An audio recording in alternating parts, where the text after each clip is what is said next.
Good morning, students. This is your English class, and today we are going to understand our next chapter, chapter number 15, conjunctions. This chapter we are going to understand. Now, let's understand first point, defining a conjunction. A conjunction is a word used to join words, groups of words, or sentences.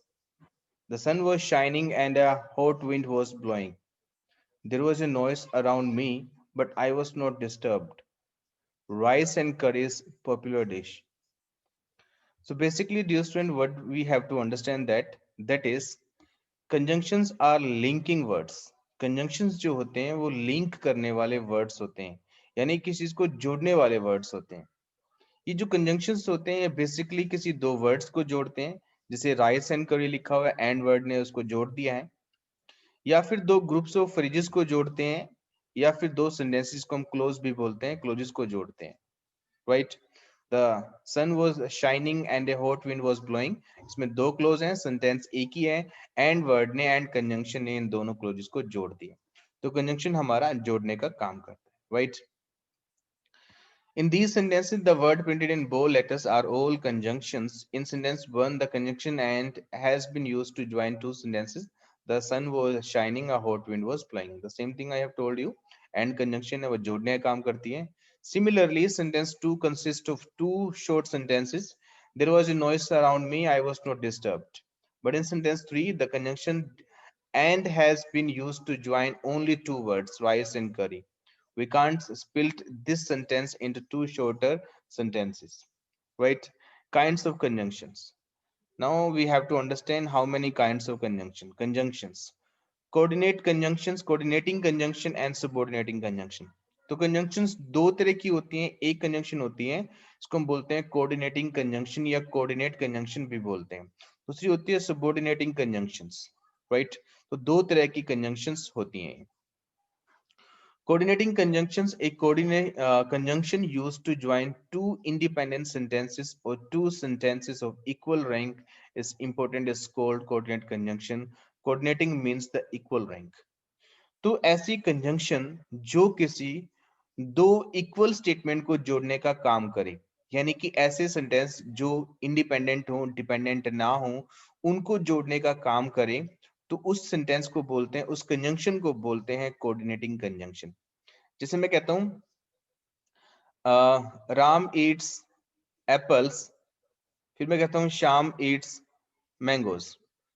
इन दोनों sentence को, मेरी दोनों sentence अलग अलग बात convey कर रहे हैं, एक बात दूसरे बात पे डिपेंड नहीं करती. तो मैं इनको जोड़ देता हूं एंड वर्ड से. जैसे मैं बोलता हूं Ram Yeats Apple and Shyam Yeats mangoes. तो दोनों ही बातें अलग अलग हैं. तो एक दूसरे, दोनों ही जो क्लोजेस हैं एक दूसरे पर डिपेंड नहीं करते. जो इन कंजंक्शन को जोड़ रहा है वो वर्ड एंड है. तो एंड क्या है? वो कोऑर्डिनेट कंजंक्शन है. राइट.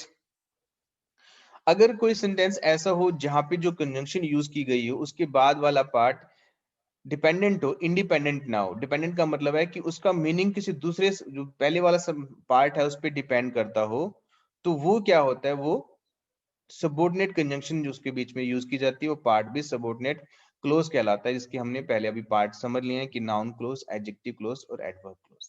राइट. जैसे मैं कहता हूं राम मैंगो खाता है क्योंकि उसको मैंगोज पसंद है. Then I say that Ram eats mangoes because he likes mangoes. तो बिकॉज ही लाइक्स मैंगोज एक इंडिविजुअल सेंटेंस नहीं है. इसका मीनिंग तब कन्वे होता है, तब पूरा हमें पता चलता है जब हम पहले वाली बात बोलते हैं, यानी कि Ram eats mangoes because he likes mangoes. Because he likes mangoes का अपना एक सिंगल मीनिंग नहीं है, एक आश्रित मीनिंग है.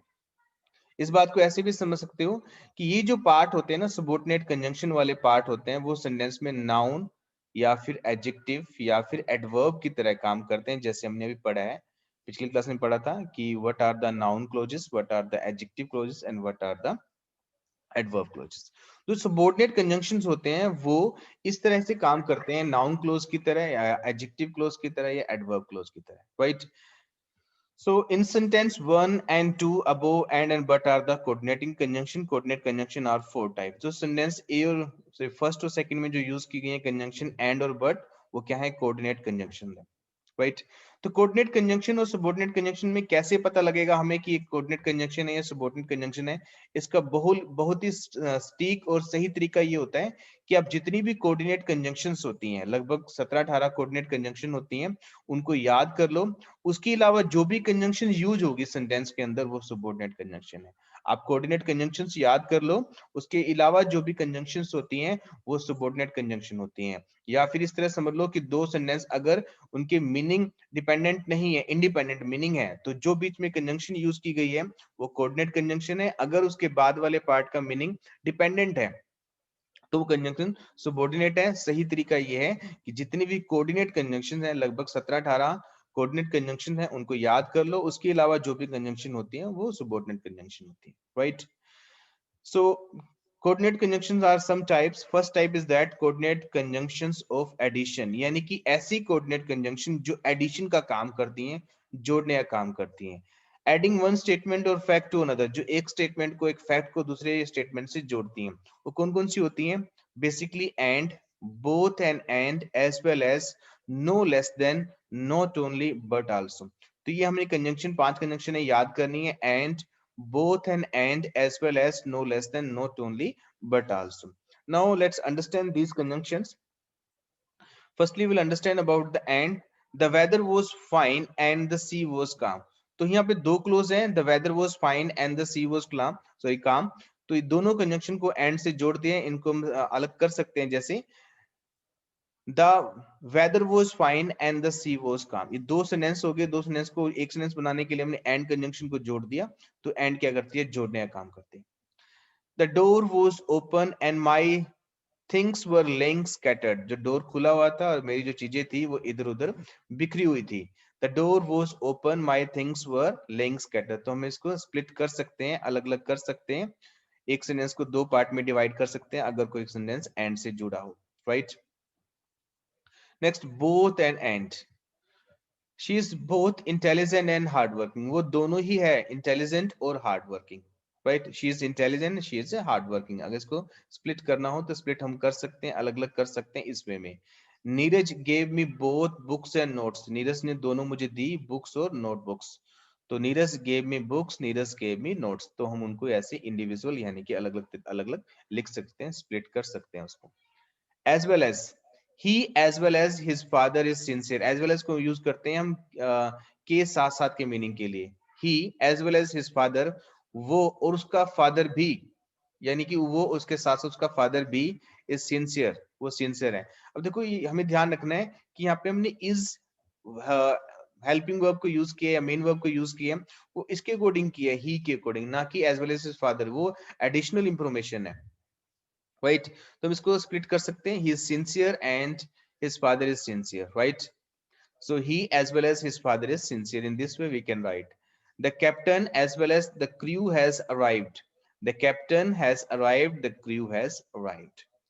No less than, he no less than his brother is guilty। no less than का मतलब होता है बेसिकली हिंदी में से कम नहीं, यानी कि he no less than his brother, यानी कि वह अपने भाई से कम नहीं गिल्टी है। यानी कि वो तो गिल्टी है ही है, वही तो कसूरवार तो है ही है, परंतु उसका भाई भी उतना ही कसूरवार है।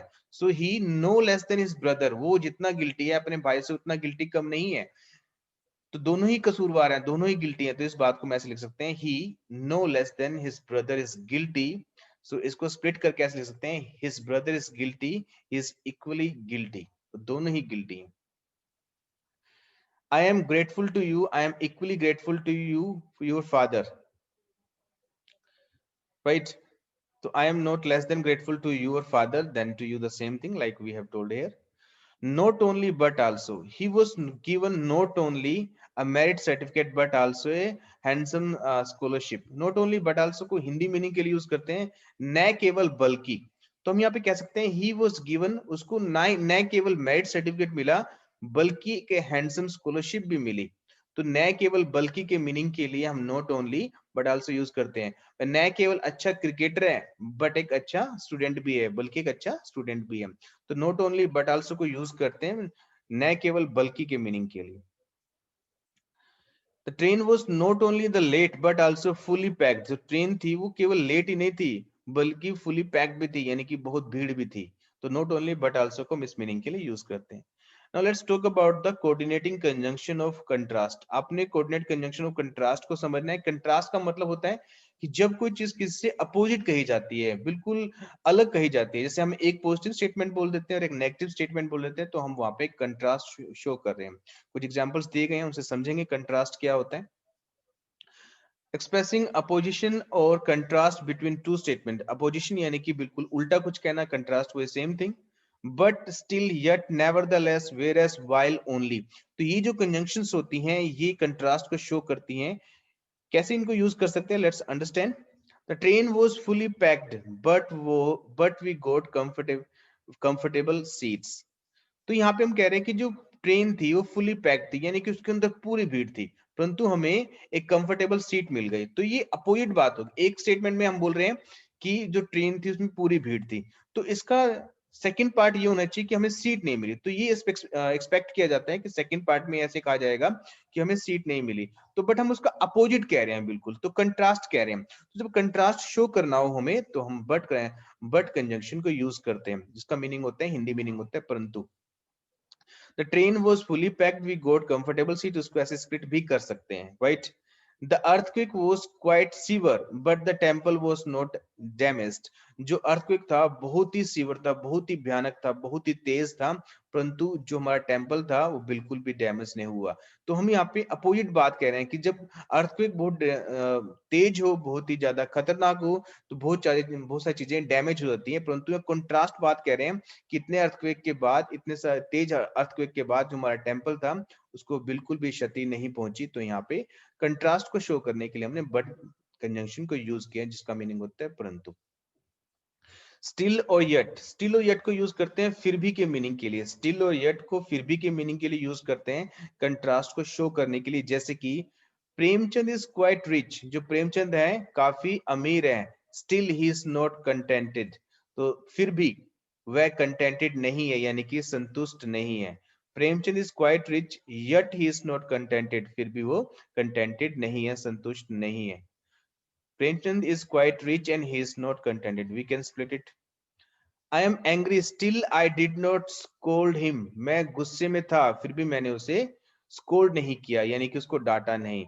I was angry, yet I did not scold him. मैं गुस्से में था, फिर भी मैंने उसको डांटा नहीं। कंट्रास्ट शो कर रहे हैं कि जब कोई गुस्से में होता है तो अक्सर ऐसा होता है कि उसको डांट देते हैं, परंतु यहाँ पे कंट्रास्ट शो कर रहे हैं, गुस्से में होने के बावजूद भी उसने उसको नहीं डांटा। तो यहाँ पे हम स्टिल या yet को यूज कर सकते हैं फिर भी के मीनिंग के लिए, कंट्रास्ट को शो करने। नेवरदलेस, नेवरदलेस का मीनिंग होता है, हिंदी मीनिंग होता है के बावजूद, तो ये भी कंट्रास्ट को शो करने के लिए यूज करते हैं। जैसे कि we were very tired nevertheless we continued the work. हम कह रहे हैं कि हम बहुत थके हुए थे, उसके बावजूद भी हमने अपने वर्क को जारी रखा। तो जब कोई पर्सन थका हुआ होता है तो उसके बाद वो काम नहीं करता, पर हम कंट्रास्ट शो कर रहे हैं वहां पे। हम कह रहे हैं कि उसके बावजूद भी हमने अपने काम को जारी रखा। We were tired we continued the work. I am hard up nevertheless I will give you some money. मुझे पैसे की तंगी है, उसके बावजूद भी मैं, नेवरदलेस के बावजूद भी मैं तुम्हें कुछ पैसे दूंगा। तो नेवरदलेस हम यूज करते हैं के बावजूद के मीनिंग के लिए, कंट्रास्ट को शो करने के लिए। वेयर एज या while, whereas a while wise man prefer virtue fools prefer beauty. जो फूल होते हैं यानी कि मूर्ख लोग होते हैं वो ब्यूटी को पसंद करते हैं, और जबकि वेरएस का वाइल का मीनिंग क्या होता है, जबकि। जबकि जो बुद्धिमान लोग होते हैं वो वर्च्यू यानी कि गुण को पसंद करते हैं, अच्छाई को पसंद करते हैं। While, wise man prefer virtue fool prefer beauty. Rice needs plenty of water, whereas और वाइल दोनों में से कोई भी वर्ड यूज कर सकते हो, दोनों का सेम मीनिंग होता है जबकि। Cotton needs black soil, cotton को जबकि ब्लैक सोइल की जरूरत होती है। Only I am all right only I am tired. तो हम जब कंट्रास्ट शो करना हो ओनली को यूज करते हैं, केवल मैं थका हुआ हूं। बट हम ये भी कर सकते हैं इसके मीनिंग के लिए, हम परंतु का मीनिंग भी ऐड कर सकते हैं इसमें। आई एम ऑल राइट, मैं बिल्कुल ठीक हूं, बट आई एम टायर्ड या ओनली आई एम टायर्ड। तो ओनली या बट को यूज कर सकते हैं केवल मैं थका हूं, केवल के मीनिंग के लिए। I could come only I am busy, मैं आ सकता था केवल मैं बिजी था। तो वहां पे केवल के लिए जब कंट्रास्ट शो करना हो तो कंजंक्शन के रूप में ओनली को भी यूज कर सकते हैं, right. Next, coordinating conjunction of choice. जब चॉइस करनी हो हमें, हमारे पास कोई चॉइस हो, तो उसके लिए हम कोऑर्डिनेट कंजंक्शन यूज करते हैं। Expressing a choice between two alternatives, जब हमारे पास दो अल्टरनेटिव हो और एक हमने उसमें से चूज करना हो, हमारे पास चॉइस हो, तो हम उसको वहां पे कोऑर्डिनेट कंजंक्शन यूज करते हैं। यानी कि जब तुम किसी को दो ऑप्शंस देते हो, दो चॉइसेस देते हो, तो वहां पे आप कोऑर्डिनेट कंजंक्शन ऑफ चॉइस को यूज कर सकते हो। और, ईदर और, नीदर नोर, अदरवाइज एल्स, तो ये क्या है, सारी कोऑर्डिनेट कंजंक्शन ऑफ चॉइस है। जैसे और को हम कैसे यूज करते हैं, और का हिंदी मीनिंग होता है या। यू मस्ट अपोलोजाइज और यू विल बी डिसमिस्ड, या तो तुम्हें क्षमा मांगनी होगी और तुम डिसमिस हो जाओगे, तुम्हें निकाल दिया जाएगा। तो और को हम यूज कर सकते हैं या के मीनिंग के लिए। You must be bold or you will not be able to face the world, तुम्हें बोल्ड होना होगा और तुम वर्ल्ड को फेस नहीं कर पाओगे। दो ऑप्शन है तुम्हारे पास, या तो बोल्ड बन जाओ, साहसी बन जाओ, या तुम वर्ल्ड को फेस नहीं कर पाओगे। दोनों में से तुम्हें एक ऑप्शन चूज करनी पड़ेगी। ईदर और, तो ईदर को बेसिकली यूज करते हैं और के साथ। तो जब ईदर को साथ कोई कंजंक्शन यूज करनी होती है तो हम हमेशा और को यूज करते हैं। इनका हिंदी मीनिंग के लिए यूज करते हैं या तो या, जैसे कि either attend your lesson or leave the class, या तो अपने लेसन को अटेंड करो या फिर क्लास छोड़ दो। तो या के मीनिंग के लिए हम ईदर और को यूज करते हैं, attend your lesson or leave the class. We can either walk down or take a bus, हम या तो चल सकते हैं, वॉक कर सकते हैं, या फिर हम बस ले सकते हैं। या के मीनिंग के लिए जब हमारे पास अल्टरनेशन यानी कि कुछ हमारे पास ऑप्शंस हो, तब हम इधर और यानी कि और को यूज करते हैं। उसी तरह नीदर नोर, जब नेगेटिव हो हमारे पास कुछ, तो हम नीदर नोर को यूज करते हैं ना तो ना के मीनिंग के लिए। जैसे कि he is neither lazy nor careless, he is neither lazy nor careless, वो ना तो लेजी है और ना ही केयरलेस। ना तो ना के मीनिंग के लिए नीदर नोर को यूज करते हैं जब हमारे पास हमने किसी को नेगेटिवली कोई ऑप्शंस देनी हो। जैसे he is not lazy, he is not careless. Kavita neither looks after house nor takes up a job, यानी कि वो अपने हाउस का ध्यान भी नहीं रखती और जॉब भी नहीं करती। तो नीदर नोर के लिए यानी कि ये ना तो ना के मीनिंग के लिए हम नीदर नोर यूज करते हैं। अदरवाइज, वरना, अदरवाइज का हिंदी मीनिंग होता है वरना, तो ऑप्शन देने के लिए भी हम अदरवाइज को यूज करते हैं। Hurry up otherwise you will be late for school, जल्दी करो अदरवाइज वरना तुम स्कूल के लिए लेट हो जाओगे। यानी कि दो ऑप्शन है, या तो तुम जल्दी करो या फिर तुम लेट हो जाओ। एल्स, एल्स का मतलब भी वरना होता है। Hurry up else you will be late for school, जल्दी करो एल्स यू विल लेट, यानी कि यानी कि वरना तुम लेट हो जाओगे, राइट। तो इन ऑप्शन को हम यानी कि इन कंजंक्शन को हम ऑप्शन के लिए यूज कर सकते हैं जब हमें किसी को ऑप्शन देनी हो। Fourth, coordinate conjunction of reasoning. तो जब रीजनिंग हो, कोऑर्डिनेट कंजंक्शन एक ही कंजंक्शन होती है जो रीजन को शो करती है, कारण को शो करती है। जैसे कि one statement of fact inferred from the another, एक ऐसी स्टेटमेंट है, ऐसा फैक्ट जिसमें से दूसरी स्टेटमेंट का रीजन एक निकाला जाए कि वो शायद उसका रीजन होगा। She will rise in life, वो अपनी लाइफ में आगे बढ़ेगी। Four she is sincere and hard working, क्योंकि वो सिंसियर है, हार्ड वर्किंग है। तो फोर को हम बिकॉज के मीनिंग के लिए यूज करते हैं, परंतु वहां पे जो उसका रीजन होता है वो एक पर्टिकुलर रीजन ना होके गेस किया हुआ रीजन होता है। Let me take leave of you for I am getting late, मुझे तुमसे जाने दो क्योंकि मैं लेट हो रहा हूं। तो क्योंकि के मीनिंग के लिए हम फोर को यूज कर सकते हैं। वो क्या होते हैं, कोऑर्डिनेट कंजंक्शन होती है, रीजन को एक्सप्रेस करती है, राइट। सबऑर्डिनेट कंजंक्शन, अभी हमने पढ़ा कि कोऑर्डिनेट कंजंक्शन क्या होती है, अब हमने पढ़ना है कि सबऑर्डिनेट कंजंक्शन क्या होती है। A conjunction used to join two statements, one of which is dependent on other, and is called a subordinate conjunction. Look at these sentences. We continued to work although we were getting late. तो coordinate conjunction क्या होती है, ऐसी conjunction जो दो statement को जोड़े, परंतु उसमें जो एक स्टेटमेंट होती है जिसको हम सबऑर्डिनेट कंजंक्शन भी बोलते हैं, इसके आगे पार्ट बनते हैं noun close, adjective close, adverb close. वो जो कंजंक्शन होती है, वो जो पार्ट होता है क्लोज का, वो दूसरे वाले पार्ट पे डिपेंड करता है।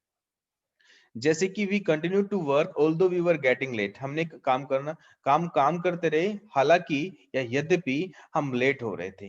तो although we were getting late का अपना इंडिविजुअल मीनिंग नहीं है, तो इसके मीनिंग जब निकलता है जब हम पूरी बात कहें we continue to work, right. तो ऐसी कंजंक्शन जो दूसरे जो डिपेंडेंट पार्ट को जोड़ती है, उस कंजंक्शन को बोलते हैं हम सबऑर्डिनेट कंजंक्शन। इसका बिल्कुल आसान रखने का याद रखने का आसान तरीका है कि आप सभी सबऑर्डिनेट कंजंक्शंस को याद कर लो, सॉरी कोऑर्डिनेट कंजंक्शन को याद कर लो। कोऑर्डिनेट कंजंक्शंस के अलावा जो भी कंजंक्शन सेंटेंस में यूज हो वो subordinate conjunction. It's a very simple. In this sentence, although we were getting late is subordinate clause for it can't stand on its own। तो इसका अपना मीनिंग नहीं होता। अगर मैं कहें कि although we were getting late, तो हम हालांकि हम लेट हो रहे थे, इस एक सेंटेंस से हम पूरा मीनिंग नहीं कन्वे कर पा रहे, तो ये क्या है, एक सबऑर्डिनेट क्लोज है। तो इसकी जो कंजंक्शन यूज की गई है वो सबऑर्डिनेट कंजंक्शन है। Therefore although is subordinate conjunction, इसलिए यहाँ पे जो ऑल्दो है वो सबऑर्डिनेट कंजंक्शन है। सबऑर्डिनेट कंजंक्शंस में be classified according to their meaning, उनके मीनिंग के अकॉर्डिंग हम उनको क्लासिफाई यानी कि उसको वर्गीकृत कर सकते हैं, बांट सकते हैं, उसके आगे टाइप्स बना सकते हैं, right. Subordinate conjunction introducing noun close, ऐसी कंजंक्शन जो नाउन क्लोज को डिफाइन करते हैं, जिससे हमें पता लगता है कि वो जो क्लोज है वो नाउन क्लोज है। जैसे हमने नाउन क्लोज, एडजेक्टिव क्लोज या एडवर्ब क्लोज पढ़े हैं, तो नाउन क्लोज को दिखाने वाली सबऑर्डिनेट कंजंक्शन को हम नाउन क्लोज कंजंक्शन बोलते हैं। जैसे she said that she was confident of her success, ये जो that she was confident of success, ये जो पार्ट है, ये क्लोज है, ये नाउन को डिफाइन कर रहा है। said के बाद जो वर्ड यूज करना होता है वो हमें ऑब्जेक्ट यूज करना होता है। ऑब्जेक्ट जो बनता है वो नाउन या प्रोनाउन बनता है, तो इसलिए ये जो पार्ट है वो क्या हो गया, नाउन क्लोज की तरह यूज हुआ है। तो ये कंजंक्शन क्या हो गया, सबऑर्डिनेट कंजंक्शन का इंट्रोड्यूसिंग नाउन क्लोज पार्ट हो गया, right. Are you sure that you have the right address, I am afraid that I will not be able to come. It appears that Mrs. Rana is in a bad mood। तो ये that को show करने वाली conjunction वाला part क्या हो गया, ये हमारा सबऑर्डिनेट कंजंक्शन हो गई। If or whether, she asked me if I had suffering if I had sufficient woolens for the winter। उसने मुझे पूछा है कि क्या मेरे पास sufficient woolen है विंटर के लिए। तो if या whether को शो करने वाली कंजंक्शन भी क्या होती हैं, सबऑर्डिनेट कंजंक्शन होती हैं, जो नाउन पार्ट को शो करती हैं, नाउन क्लोज को शो करती हैं, right. Second, subordinating conjunctions introducing adverb close, यानी कि सबऑर्डिनेट कंजंक्शन जो एडवर्ब क्लोज को बताती हैं, यानी कि ऐसी क्लोज जो एडवर्ब को शो करती हैं। जैसे when, जैसे टाइम कंजंक्शन, टाइम वाली कंजंक्शन कौन सी होती है, when, adverb, sorry when, whenever, before, after, till, since, as soon as, while, as, ये सारी कंजंक्शन क्या है, कंजंक्शन यानी कि एडवर्ब सबऑर्डिनेट कंजंक्शन है जो टाइम को शो करती है, टाइम को रिप्रेजेंट करती है, राइट। Please wait. when, तो ऐसी ऐसी कंजंक्शन जो टाइम को शो करते हैं, उनमें से पहली कंजंक्शन आती है when. We felt thrilled when our football team won the zonal, जब हमारी फुटबॉल टीम ने उस जोनल को जीत लिया तब हमने थ्रिल्ड महसूस किया। तो हमने कब थ्रिल्ड महसूस किया, जब हमने उस जो हमारी टीम ने उस जोनल को जीत लिया। तो यानी कि ये थ्रिल्ड होने के टाइम को शो कर रही है। टाइम को शो करने वाली जो कंजंक्शन होती है वो सबऑर्डिनेट कंजंक्शन का पार्ट होती है, जिसको हम एडवर्ब क्लोज बोलते हैं। यानी कि इंट्रोड्यूसिंग एडवर्ब क्लोज जो शो करती हैं उनको हम टाइम कंजंक्शन बोलते हैं, जो कि सबऑर्डिनेट कंजंक्शन का पार्ट होते हैं। व्हेन को हम यूज करते हैं जब के मीनिंग के लिए, व्हेन एवर को यूज करते हैं उस समय या जब के मीनिंग के लिए। आई will give me you the message when ever I see him, मैं तो मैसेज दे दूंगा जब कभी मैं उसको देखूंगा। बिफोर को यूज करते हैं कि पहले के मीनिंग के लिए, celebration had begun before the result word formally declared, तो सेलिब्रेशन था वो शुरू हो गया था रिजल्ट के फॉर्मली डिक्लेयर होने से पहले के मीनिंग के लिए हम बिफोर यूज करते हैं जो सबऑर्डिनेट कंजंक्शन है। आफ्टर, ये सब सारी कंजंक्शन टाइम को शो करती हैं। आफ्टर का मतलब होता है के बाद, यानी कि किस चीज के बाद। The gate were locked after the guest had left, guest के जाने के बाद द गेट था वो लॉक कर दिया गया था। Next, till, father asked me to stay at home till he return, till का मतलब होता है जब तक। तो फादर ने मुझे घर पे रहने के लिए कहा जब तक वो वापस नहीं आ जाते। Since, she has been return to me since she left, since का मतलब होता है जब से।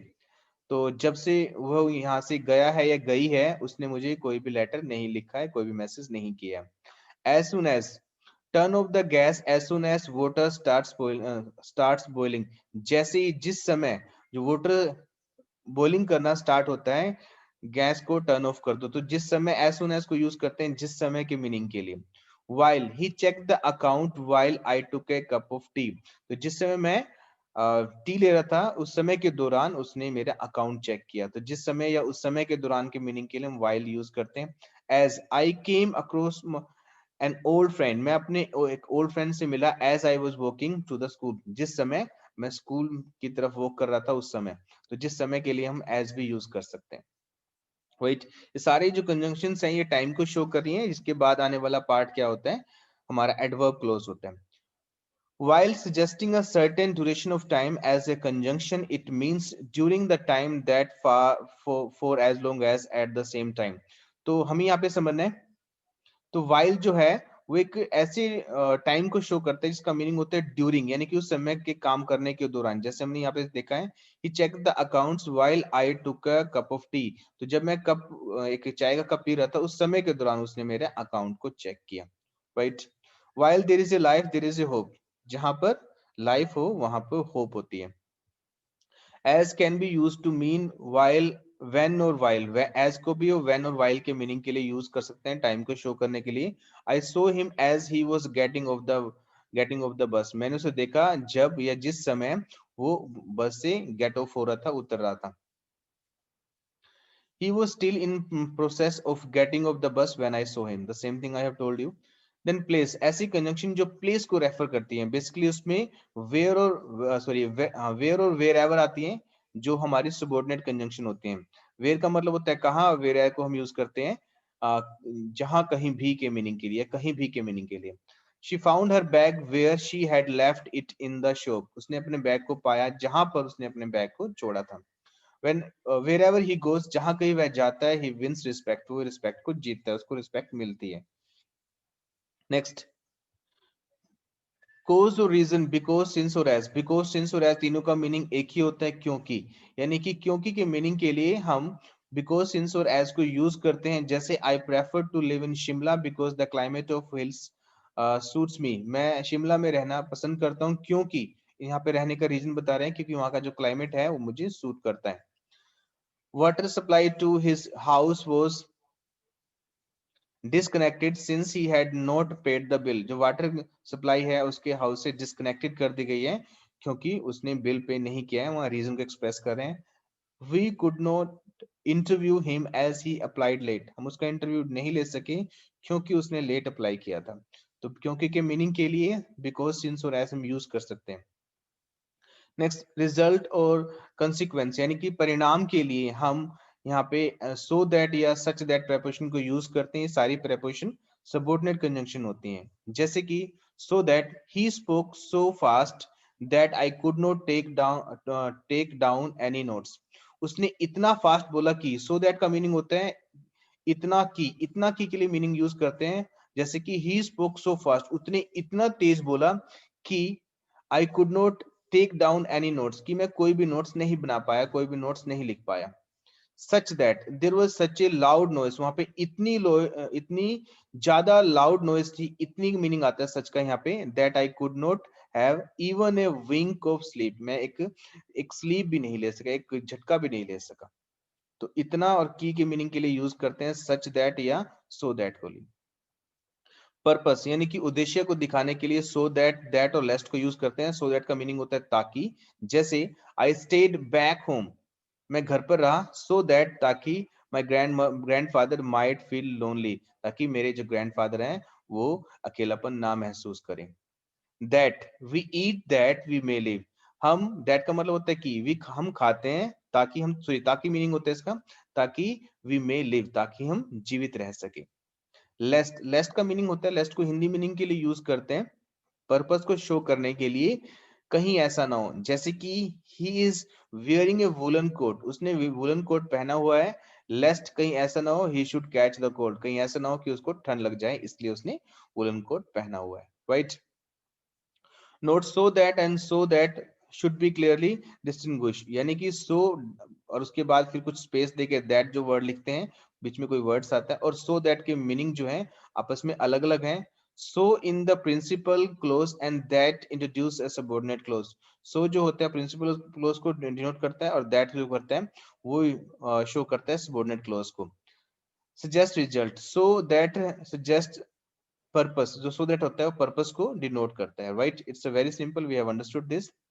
It is raining so hard, यहाँ पे जो सो है वो ये कंजंक्शन नहीं है, कंजंक्शन यहाँ पे दैट है। हम ये कह रहे हैं कि वो इतनी ज्यादा रेनिंग हो रही है that we can't go out, कि हम बाहर नहीं जा सकते। तो ये जो सो है यहाँ पे कंजंक्शन नहीं है, दैट यहाँ पे कंजंक्शन है। Are not going out is result for having road, जो आर नॉट है वो रिजल्ट है हमारा ना जाने का, right. We are organising a fete so that, यहाँ पे जो सो दैट है ना, यहाँ पे वो कंजंक्शन है, वहां पे जो सो दैट लिखे गए हैं वो अलग अलग लिखे गए हैं। यहाँ पे इनका मीनिंग है ताकि, वहां पे सो दैट है इतना की, वो इतना की के मीनिंग के लिए यूज किए गए हैं।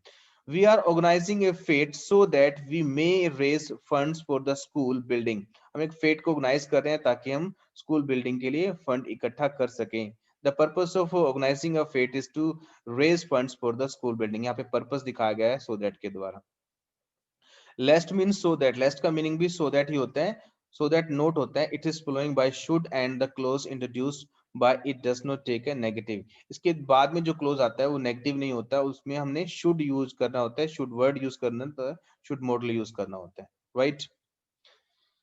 I think dear students is enough for today. Rest of things we will discuss in the next class because time is going to be over.